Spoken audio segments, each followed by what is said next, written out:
विद्यार्थ्यांना सीएमवाय केपीवाय मध्ये सहभाग किंवा मुख्यमंत्री युवा कार्य प्रशिक्षण योजनेत सहभाग होण्यासाठी जो दुसरा नंबरचा व्हिडिओ आहे तो पाहतोय. याआधी आपण पहिल्या नंबरचा व्हिडिओ पाहून साइन अप प्रोसेस कशी केली हे आपण पाहिलं होतं.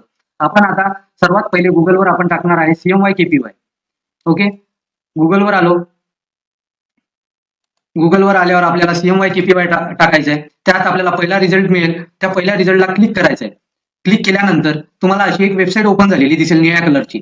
ओके, cmykpy.mahaswayam.gov.in ही आपल्या वेबसाईटची लिंक आहे किंवा आपली ही वेबसाईटचं नाव आहे.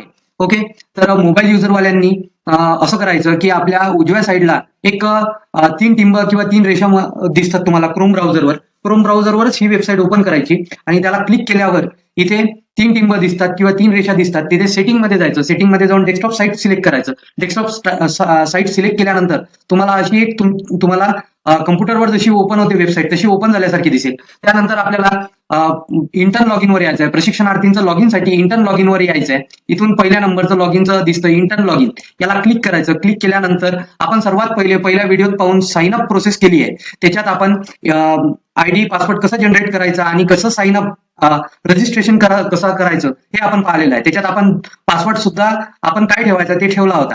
त्यानंतर दुसऱ्या नंबरच्या व्हिडिओमध्ये आपण ही प्रोसेस पाहणार आहे. आता इथे सर्वात पहिले आलं की आपण आपला आधार नंबर टाकायचा. बाय डिफॉल्ट तुमचा युजर नेम हा आधार नंबर आहे. त्यानंतर तुम्ही सिलेक्ट केलेला तुम्ही ठेवलेला रजिस्ट्रेशनच्या वेळेस ठेवलेला तुम्ही पासवर्ड इथे टाकायचा. 2 वेळा, एक वेळ पासवर्ड टाकला, त्यानंतर कन्फर्म पासवर्ड टाकला आपण रजिस्ट्रेशनच्या वेळेस, तोच इथे पासवर्ड टाकायचा आहे. त्यानंतर इथे कॅप्चा टाकायचा. कॅप्चा टाकताना 8+6 असं नाही लिहायचंय. इथे आपल्याला त्या दोघांची बेरीज लिहायची आहे. 8 आणि 6 किती होते? 14 होते. तर इथे आपल्याला 14 इथे लिहायचे आहे. मी इथे 12 अंकी आधार नंबर टाकला. त्यानंतर तुम्हाला जो मेसेज मध्ये पासवर्ड आलेला आहे तो पासवर्ड टाकला किंवा तुम्ही ठेवलेला रजिस्ट्रेशनच्या वेळेस पासवर्ड ठेवला. त्यानंतर कॅप्चा टाकला मी. त्यानंतर लॉग इन केलं. ओके, लॉग इनला क्लिक केल्यानंतर आपल्याला पुन्हा ओटीपी इथे मागेल, verification OTP. Okay, ID password टाकल्यानंतर कॅप्चा भरल्यानंतर सबमिट केल्यानंतर आपल्याला ओटीपी व्हेरिफिकेशन करेल. आपण आलेला ओटीपी आपण इथे टाकला. त्यानंतर आपण व्हेरीफाय या निळ्या कलरच्या बटनेला आपल्याला क्लिक करायचं आहे. जर ओटीपी आला नाही तर पुन्हा रिसेंड म्हणून इथे ऑप्शन आहे, त्या ऑप्शनला सुद्धा क्लिक केल्यानंतर पुन्हा ओटीपी येतो तुम्हाला. ते झाल्यानंतर सरळ आपल्याला इथे आपला डॅशबोर्ड ओपन झालेला दिसेल. ओके, इकडे 4 ऑप्शन 5 ते 6 ऑप्शन आपल्याला डावी साईडला दिसतं. त्यानंतर इथे प्रोफाईल म्हणून लिहून दिसतं. त्या प्रोफाईलला क्लिक केल्यावर तुमचं नाव वगैरे तुम्हाला दिसेल. त्यानंतर आपल्याला डॅशबोर्ड मध्ये इथे काहीही करायचं नाहीये. ते तुम्ही लागल्यानंतर तुमच्या डिटेल्स वगैरे ते सगळे चेक करण्यासाठी तुम्ही चेक करू शकता या डॅशबोर्डला. पण सध्या तर काही करायचं नाहीये. नवीन प्रशिक्षणार्थींनी काही करायचं नाही. त्यानंतर इथे एक नेव्हिगेशन दिलेलं आहे डाव्या साईडला. सीएमवाय केपीवाय लिहून आहे. मोबाईल युजरवाल्यांनी इथे जर क्लिक केलं तर हे असं ओपन होतं. हे ऑप्शन इकडचे डावीकडचे ऑप्शन ओपन होतात आणि इथे नेव्हिगेशनला क्लिक केल्यानंतर असे ऑप्शन बंद होतात. या साईडला पहा, माझ्या मी जिथे माऊस करतोय इथे कर्सर दिसत आहे, माऊसचा कर्सर, तर त्या साईडला नेव्हिगेशन आहे. याला क्लिक केलं की ऑप्शन येतात, चालू होतात आणि बंद होतात.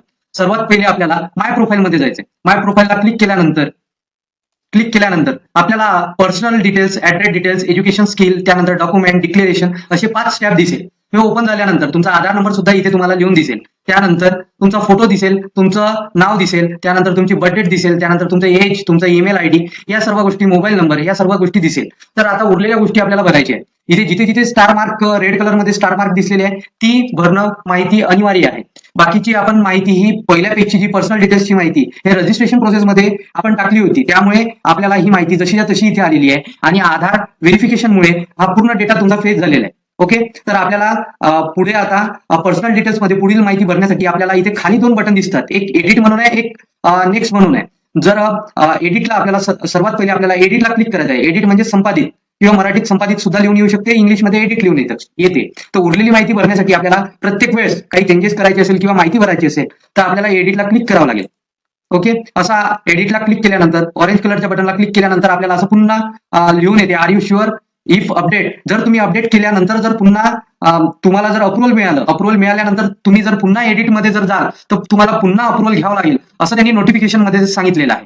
आर यू शुअर, तर इथे यस एडिट करायचं. यस एडिट केल्यानंतर तुमच्यासाठी इथे पुन्हा उरलेल्या जागी, रिकाम्या जागी तुम्हाला भरण्यासाठी इथे चान्स देतं एडिट केल्यानंतर. ओके, ही उरलेली माहिती आपल्याला इथे भरायची आहे.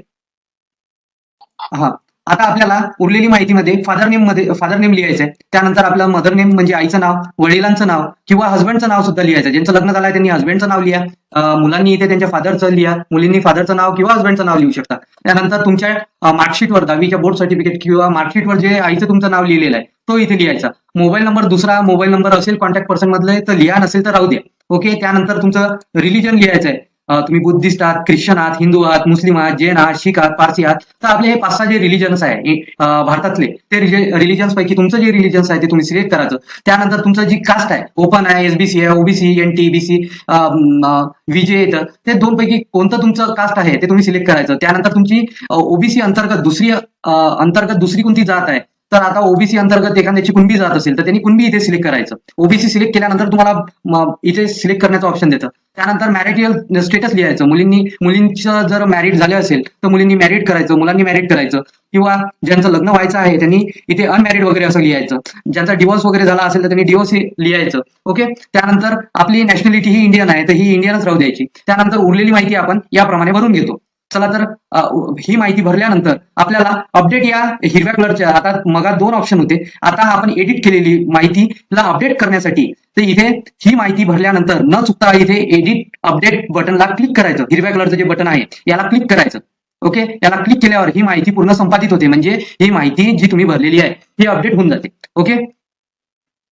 तर आता ही माहिती अपडेट केल्यानंतर आपण सरळ पुढच्या स्टेपला येऊ, ऍड्रेस अँड कॉन्टॅक्ट मध्ये. ओके. हा. आता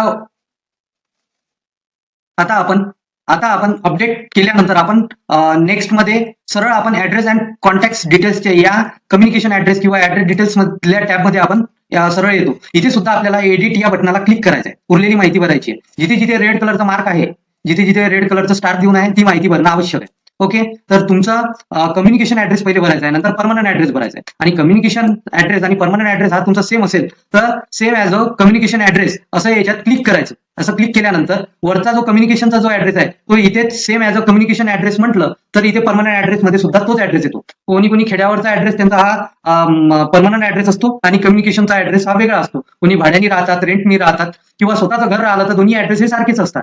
किंवा तुमचा जर तुम्ही बाहेरगावी राहायला आले असाल तर तुमचा कम्युनिकेशन ऍड्रेस हा दुसरा असतो आणि परमनंट ऍड्रेस हा दुसरा असू शकतो. त्यामुळे या 2 गोष्टी बरोबर भरायच्या. हा. हाऊस नंबर मध्ये या मुलांनी इथे P12 मध्ये टाकलं, त्यांनी त्याचा हाऊस नंबर टाकला, त्यानंतर त्यांनी पूर्ण इथे त्याचा ऍड्रेस टाकला. त्यानंतर इथे डिव्हिजन सिलेक्ट करायचं आहे. आपण महाराष्ट्रात 5 डिव्हिजन आहे, 5 पैकी आपण अमरावती डिव्हिजन, यवतमाळ डिस्ट्रिक्ट वाल्यांनी अमरावती डिव्हिजन सिलेक्ट करायचं.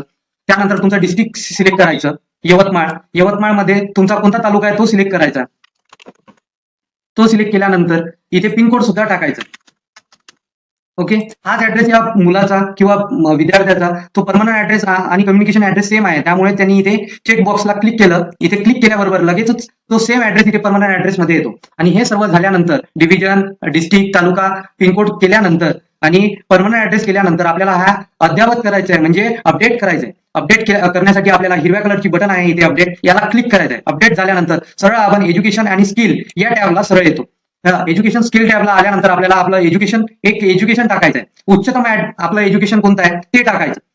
इथे टाकताना तुमच्याकडे जर MCIT वगैरे असेल तर ते सुद्धा टाकू शकतात. पण मी तुम्हाला सांगतो की तुम्ही फक्त तुमचं एकच एज्युकेशन टाकायचं. जर तुमचं ग्रॅज्युएशन झालं असेल तर त्याप्रमाणे या योजनेत तुम्हाला 10,000 रुपये मिळतं. जर तुमचं पास झालेलं एज्युकेशन, कम्प्लीट झालेलं, पूर्ण झालेलं एज्युकेशन जर डिप्लोमा असेल किंवा ग्रॅज्युएशन असेल, डिप्लोमा असेल किंवा 12वीच असेल तर त्यांनी त्यांचं उच्चतम तेच एज्युकेशन एक इथे टाकायचं, एज्युकेशन आणि स्किल या टॅबमध्ये. या मुलाचं इथे ग्रॅज्युएट झालाय म्हणून त्यांनी ग्रॅज्युएट सिलेक्ट केलं. त्यानंतर इथे त्यांनी कॉमर्स इथे मधून त्यांनी ग्रॅज्युएट केलंय, हे इथे स्ट्रीम आणि स्पेशलायझेशन मध्ये सिलेक्ट केलं. कोर्समध्ये त्यांनी बीकॉम इथे सिलेक्ट केलेलं आहे. त्यानंतर त्यांनी त्याची युनिव्हर्सिटी ही सुद्धा टाकलेली आहे. त्यांनी संत गाडगे बाबा अमरावती युनिव्हर्सिटी असं सुद्धा इथे टाकलेलं आहे.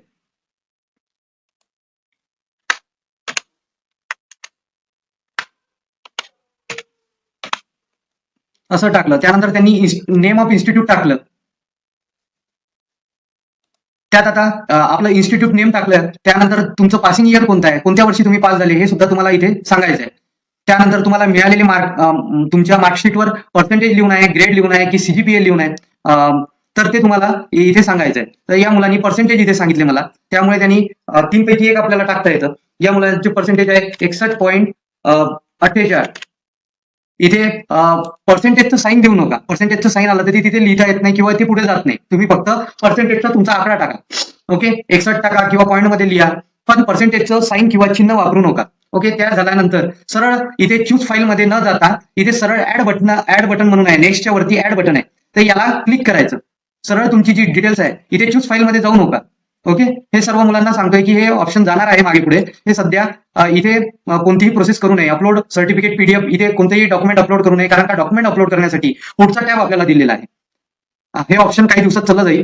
तर तुम्ही ऍड हा बटन इथे खाली दिसतो, हे माऊसकडे पहा, कर्सरकडे पहा, इथे ऍड बटनला क्लिक केल्यावर ही सुद्धा माहिती इथे भरता येते. आपण माहिती क्वालिफिकेशन 1 आपलं इथे टाकलेलं आहे. तुम्हाला जर अजून तुमचं कोणतं पोस्ट ग्रॅज्युएशन सुद्धा टाकायचं असेल तर टाकू शकता, डिप्लोमा टाकायचं असेल तर टाकू शकता, HSC टाकू शकता. पण तुम्हाला मी एक सजेशन देईल किंवा एक गोष्ट सांगेल की तुम्ही फक्त तुमचं जे हायेस्ट क्वालिफिकेशन जे आहे तेच इथे टाकायचं आहे. ओके, त्यानंतर हे एक क्वालिफिकेशन टाकल्यानंतर आपल्याला पुन्हा ही माहिती अद्ययावत करायची आहे, म्हणजे अपडेट करायची आहे. इथे हिरव्या कलरच्या टॅबला आपल्याला सुद्धा पुन्हा क्लिक करून ही माहिती आपल्याला अद्ययावत करायची आहे. अपडेट याला क्लिक केल्यानंतर सरळ आपण डॉक्युमेंट या टॅबला इथे येतो. इथे टॅबवर आल्यानंतर आपल्याला पुढील माहिती भरायची आहे. ओके, आता आपल्याला इथे 4 डॉक्युमेंट मॅन्डेटरी म्हणून जे लिहिलेले आहे, 4च डॉक्युमेंट इथे मॅन्डेटरी मध्ये टाकायचे आहे. त्यानंतर लिव्हिंग सर्टिफिकेट ऑप्शनल लिहून आहे, हे टाकायचं नाही. बर्थ सर्टिफिकेट आहे, हे ऑप्शनल लिहून आहे. हे ऑप्शनल टाकलेले डॉक्युमेंट काही उपयोग नाही, त्यामुळे तुम्ही हे टाकू नका, कारण की आपल्याला सर्वात पहिले मॅन्डेटरी लिहून असलेलेच डॉक्युमेंट टाकायचे. फक्त 4च डॉक्युमेंट टाका, हेच मी तुम्हाला सजेशन देतो.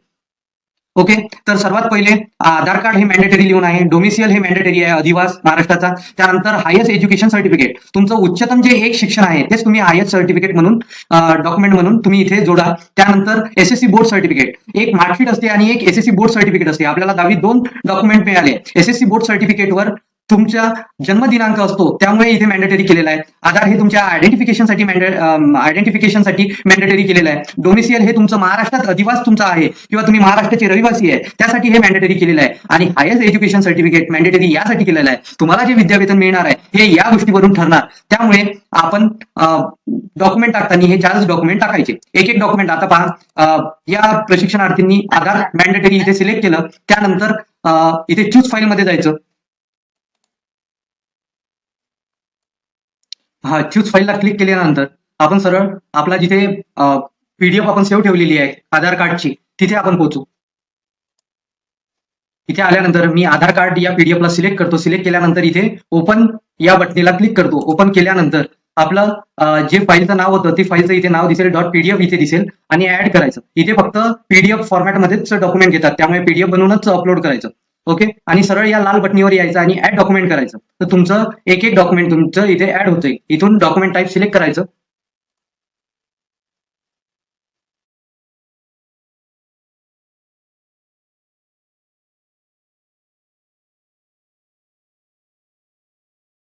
असे दिसेल, 1 नंबर दिसेल. आपण आधार कार्ड डॉक्युमेंट ऍड केलं, त्यानंतर व्ह्यू करायचं. आपण डॉक्युमेंट जे अपलोड केलं आहे तेच डॉक्युमेंट आपलं अपलोड झालं की नाही ते चेक करता येतं. चेक करून घ्यायचे आपण कोणतं डॉक्युमेंट अपलोड केलं आहे हे व्ह्यूला क्लिक करून. त्यानंतर तुम्हाला हे डॉक्युमेंट जर चुकीचं अपलोड जर झालं असेल तर तुम्हाला ऍक्शन म्हणून इथे एक डब्बा दिसलेला आहे, ते डिलीटचं ऑप्शन आहे. त्याला डिलीट जर केलं तर ते डिलीट सुद्धा होते. पुन्हा आपल्याला इथे प्रोसेस करायची आहे की दुसरं डॉक्युमेंट डोमिसियल. आता डोमिसियल डॉक्युमेंट अपलोड करताना पुन्हा मी डॉक्युमेंट टाईप सिलेक्ट केलं. त्यानंतर चूज फाईल मध्ये आल्यानंतर मी इथे माझं डोमिसियल यांनी जे डोमिसियल यांचं डॉक्युमेंट आहे त्यांची पीडीएफला सिलेक्ट केलं. त्याला सिलेक्ट करून ओपनला क्लिक केलं खाली. त्यानंतर इथे चूज फाईलच्या समोर डोमिसियल सर्टिफिकेट .pdf तुम्ही जे रिनेम दिलेलं आहे तुमच्या डॉक्युमेंटला ते इथे दिसेल. आणि ऍड डॉक्युमेंट म्हणून इथे ऑप्शन आहे लाल कलरचं, तर ऍड डॉक्युमेंट इथे 2 नंबरला ऍड होऊन जाईल. ओके, ऍड होतं आणि असं डॉक्युमेंट ऍडेड सक्सेसफुली. जर हे डॉक्युमेंट ऍड करताना सुरुवातीला सर्वात प्रथम पहिल्या टाइमला डॉक्युमेंट ऍड झालं नाही तर ही आधार कार्डची जी डॉक्युमेंट ऍड करण्याची प्रोसेस जी होती ती पुन्हा 2 टाइम करावं लागतं. हे तुम्ही लक्षात असू द्या, 2 वेळा ही प्रोसेस करावं लागेल, तेव्हाच हे डॉक्युमेंट ऍड करेल. नंतर सेकंड प्रोसेसमध्ये एकाच वेळी डॉक्युमेंट ऍड होऊन जातं. ओके, तर इथे आता हायेस्ट एज्युकेशन डॉक्युमेंट सर्टिफिकेट दाखवत आहे. तर तुमचं जे लास्ट इयर मध्ये जे सर्व एकत्रित मार्कशीट असलेलं जे डॉक्युमेंट निघतं शेवटच्या वर्षी, ते डॉक्युमेंट तुम्ही इथे तुम्ही सिलेक्ट करून घ्यायचं. त्याची पीडीएफ बनवून घ्यायची आणि त्या पीडीएफला इथे सिलेक्ट केल्यानंतर ओपनला क्लिक केल्यानंतर ऍड डॉक्युमेंट करायचं. ते सुद्धा इथे 3 नंबरला ऍड होऊन जाईल. आपला आता मॅन्डेटरी वाले 3 डॉक्युमेंट ऍड झाले. नंतर चौथा आपला राहिलेला आहे SSC बोर्ड सर्टिफिकेट, ज्यावर आपली जन्मदिनांक असते. ती पुन्हा चूज फाईल मध्ये गेलो मी आणि पुन्हा माझं बोर्ड सर्टिफिकेटला क्लिक केलं आणि ओपन केलं. तर जे डॉक्युमेंट सांगितलेले आहे तेच डॉक्युमेंट ऍड करा, बोर्ड सर्टिफिकेट सुद्धा. तर हे केल्यानंतर इथे ओकेला बटन क्लिक केलं आणि इथे अपडेट या हिरव्या कलरच्या बटनीला क्लिक केल्यानंतर ही माहिती सुद्धा अपडेट होऊन जाईल आणि आपण 5व्या नंबरच्या डिक्लेरेशन टॅबवर डायरेक्ट येऊन जाऊ. ओके, तर मी इथे खाली अपडेटला क्लिक करतो, एडिटच्या बाजूला अपडेट आहे, इथे नेक्स्ट आहे, तर त्याला अपडेट करून घेतो. त्यानंतर इथे जर आपल्याला चुकीचं डॉक्युमेंट वाटलं तर ऍक्शन या पॉईंटवर यायचं. इथे डब्बा दिसत आहे, जे डब्याचं चिन्ह आहे ते म्हणजे डिलीट करता येते. डिलीटला क्लिक केल्यानंतर इथे वरती एक ऑप्शन येतं, you want to delete this file वगैरे असं येतं आणि त्याला ओके असं केलं, परमनंटली डिलीटेड असं म्हणून होतं, तर तुम्ही ते करून घ्यायचं. ओके, आपण मॅन्डेटरी 4 डॉक्युमेंट भरले, अपडेट करतोय.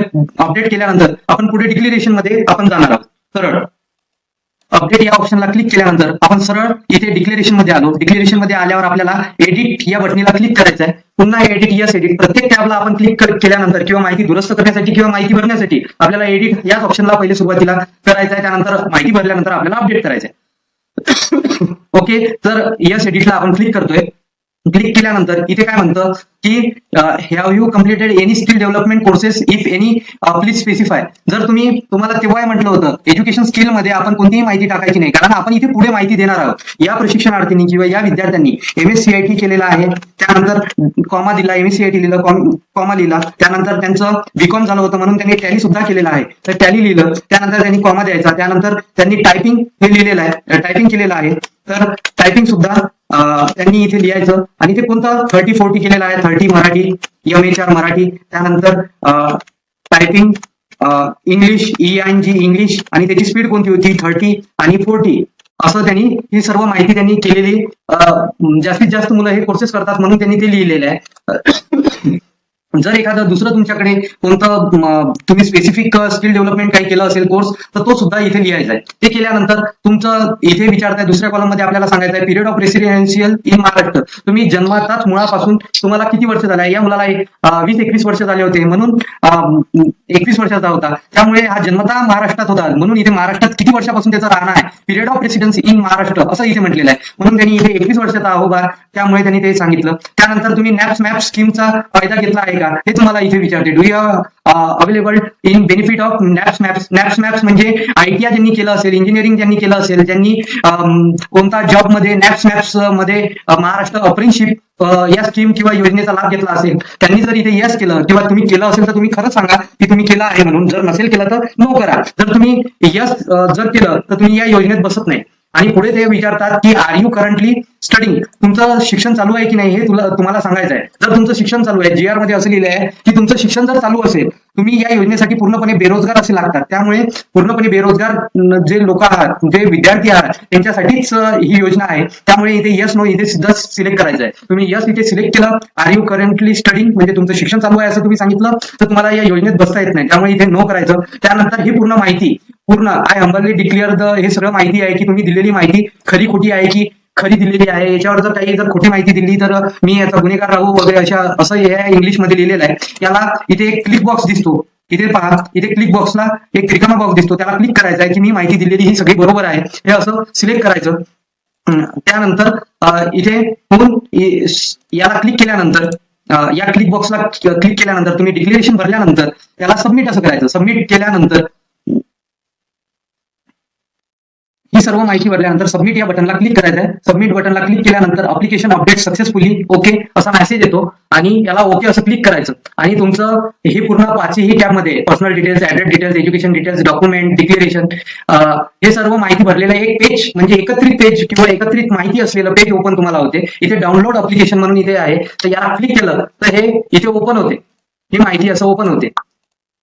तर ही डाउनलोड करायची आणि इथे प्रिंट म्हणून ऑप्शन आहे तर प्रिंट देता येते आणि डाउनलोड PDF म्हणून इथे ऑप्शन आहे उजव्या साईडला, याला क्लिक केलं की ही PDF डाउनलोड सुद्धा होते. तुम्ही 5ही टॅबमध्ये जी माहिती भरलेली आहे ती तुमचं इथे दिसून पडते आणि याची प्रिंट काढायची आणि ही प्रिंट काढून तुम्ही जिथे इंटरव्ह्यूला जाल, तुम्हाला इंटरव्ह्यूसाठी कॉल येईल किंवा पुढे 3ऱ्या नंबरचा व्हिडिओ आणि 4थ्या नंबरचा व्हिडिओ पाहून तुम्हाला इंटरव्ह्यूची प्रोसेस आणि इंटरव्ह्यू मध्ये तुम्हाला सिलेक्ट केल्यानंतरची प्रोसेसमध्ये 4थ्या नंबरचा व्हिडिओ आहे, इंटरव्ह्यूसाठी 3ऱ्या नंबरचा व्हिडिओ आहे, ती तुम्ही पहा आणि तुम्ही ही PDF डाउनलोड केल्यानंतर याची प्रिंटआउट काढून ठेवा आणि तिथे जेव्हा डाउनलोड इंटरव्ह्यूला जाल तेव्हा ही डॉक्युमेंट सोबत रिझ्यूम आणि त्यानंतर ही एक PDF ची प्रिंट आणि डॉक्युमेंट सोबत घेऊन जा, ओरिजिनल आणि त्याची अटेस्टेड असलेले डॉक्युमेंट घेऊन जा आणि 3 नंबर आणि 4 नंबरचा व्हिडिओ जरूर पुढचा पहा. त्यानुसारच तुम्हाला हे वापरता यायला पाहिजे हे वेबसाईट. त्यामुळे तुमच्यासाठी हे व्हिडिओ बनवले आहे. कारण की नाही वापरता आले तर तुम्हाला वेळोवेळी तुमच्या सायबर कॅफेमध्ये जावं लागेल, नाही तर कोणाची तुम्हाला मदत घ्यावी लागेल, नाही तर जिल्हा कौशल्य विकास ऑफिसला जाऊन तुम्हाला अप्लाय करावं लागेल.